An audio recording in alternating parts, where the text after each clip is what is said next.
Fala, sexto ano, como é que vocês estão? Tá todo mundo bem? Vamos seguir na matéria? Sem mais delongas, vamos cair dentro do material. Estou na página 257.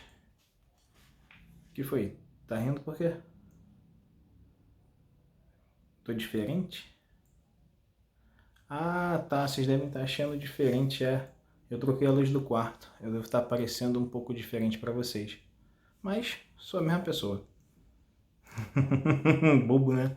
Seguinte, mas tô falando sério, tô na página 257. A gente está falando de biomas e no último vídeo eu encerrei falando sobre os impactos causados pelas ações humanas sobre os biomas. E eu finalizei falando sobre o desmatamento, que é o principal elemento de alteração dos biomas originais para as atividades humanas, seja mineração, agricultura, enfim, extrativismo, vamos fazer casas de madeira, enfim. A gente tem esse ato de transformar a paisagem para realizar nossas atividades. Então, fica em evidência que alguns biomas sofreram muito mais, são muito mais devastados, principalmente pela riqueza, pelo solo, pela fertilidade da região, pelo clima. E aí os biomas tropicais sofreram bastante com isso, porque é uma região onde o clima e a umidade normalmente apresentam mais oferta, uma boa condição para o desenvolvimento, o que favorece o intemperismo, o que favorece os solos e a sua fertilidade. Um ciclo, junto um monte de matéria nesse vórtex final aí, entendeu? Tá todo mundo misturado. Clima, solo, intemperismo, erosão, os biomas, cada um vai atuar de maneira que dentro da mesma paisagem, o planetinha Terra vai responder de um jeito. E aí, vamos pontuar antes de eu passar, porque eu vou dividir isso em dois vídeos. Finalizar a matéria e fazer um exercício com vocês, para não ficar muito extenso. A gente já falou disso.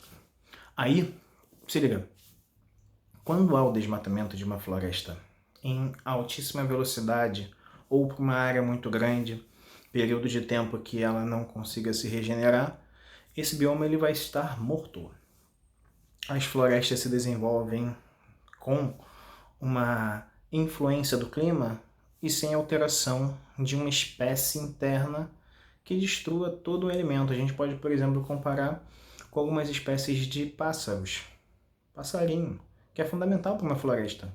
Passarinho come frutinha e faz a sementinha passear por aí, e quando ela vai fazer o seu cocôzinho, sementinha sai junto e fertiliza a floresta. Literalmente os passarinhos vão ajudar a plantar a própria floresta. Então existe um ecossistema em equilíbrio. Quando a gente desmata, isso sofre severas alterações. Muitas espécies de aves, de primatas, de lagartos, répteis, insetos, enfim, mamíferos, sofrem muito com devastação. Então a fauna é um dos problemas que acabar com o bioma vai gerar, né? Um exemplo muito bonitinho, nem tanto, porque eu só gosto do bichinho, por isso que eu falei bonitinho, é o urso polar. Mas você vê as imagens dos últimos remanescentes de sua espécie, eles estão sofrendo porque a paisagem está derretendo do Ártico, né? Tadinhos. O bioma do Ártico, o cara carnívoro, não vai comer plantinha, não é herbívoro, é um ambiente completamente adverso à vida dos vegetais, mas o urso polar está lá. Muito mais fácil ser carnívoro numa região com oferta do que num lugar ermo como o Ártico. Então, cada espécie vai ter um direcionamento diferente das suas ações. Aí, olha só, vamos pensar no próprio clima. A floresta amazônica tem um número que eu acho assustador. Só que esse número está diminuindo. É a quantidade de árvores. Fizeram um cálculo baseado na área, no tamanho que cada árvore de grande porte tem. Calcularam mais de 800 bilhões de indivíduos de árvores. Ser vivo. 800 bilhões. Maluco, é muita árvore junto. É basicamente um terço da América do Sul. Um terço do continente. Parte norte do continente América do Sul tem 800 bilhões de árvores. E cada árvore dessa libera para a atmosfera, com a sua evapotranspiração, a fotossíntese, ou seja, vai liberar a água em vapor. Cada árvorezinha liberando mais ou menos 1.000 litros d'água por dia. Então, 800 bilhões de árvores, 1.000 litros por dia cada uma. Quanta água está sendo liberada na atmosfera?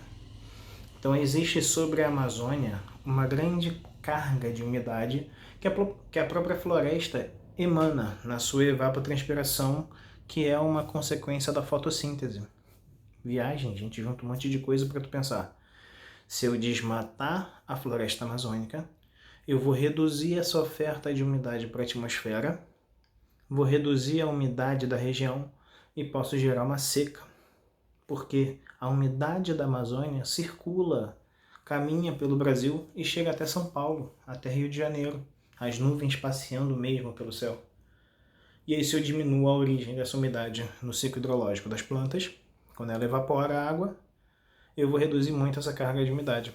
Então, gente, o clima vai ser severamente afetado quando o ambiente é degradado. Por exemplo, em alguns ambientes, como a floresta amazônica, que o solo não é muito fértil. A terra, o sedimento que a floresta está apoiado, o solo, é até fértil, mas só na camada superficial. Quando a gente estudou os horizonte O, orgânico, horizonte superficial, cheio de folhas, cascas, animais mortos, cascas de insetos. Isso fertiliza a camada superficial do solo e as árvores sugam isso.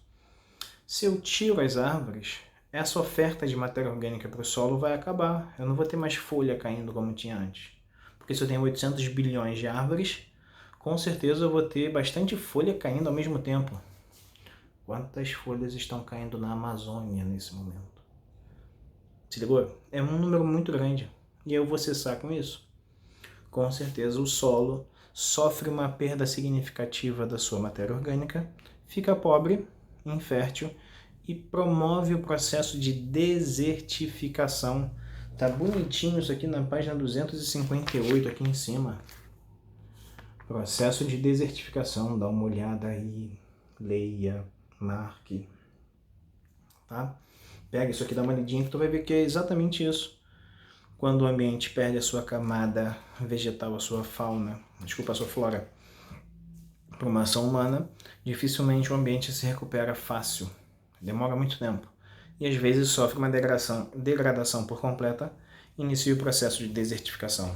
Então, olha só, para a gente encerrar esse vídeo, pensa que degradar bioma não é uma ação muito eficiente. Mas o ser humano precisa fazer suas ações, senão a gente também não vai sobreviver. Ó, dúvida. O que nós desenvolvemos? Desenvolvimento sustentável.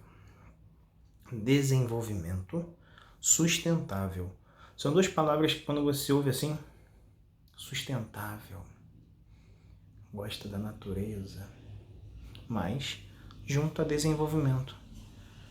Então quer dizer, quando a gente pensa nisso, desenvolvimento sustentável, as ações humanas têm que manter, tem que acontecer, o desenvolvimento humano, não é o desenvolvimento do meio ambiente, é o desenvolvimento das nossas atividades. Quando isso acontece, o desenvolvimento ele tem que afetar cada vez menos o meio ambiente. Esse que é o lance do sustentável. Eu faço as ações, mas eu penso numa consciência mais verde, mais limpa, mais em harmonia com os biomas da região. E aí, isso é um dilema, porque muitas atividades humanas requerem o desmatamento, requerem a retirada do bioma. E aí fica essa faz, não faz, faz, e já era o meio ambiente, né? Então, ó, pausar aqui, vou pausar esse vídeo, vou começar um outro fazendo os exercícios, tá? Para não ficar muita informação num vídeo só. E se a gente fecha esse discurso da matéria, e agora eu vou partir para os exercícios, tá? Beleza?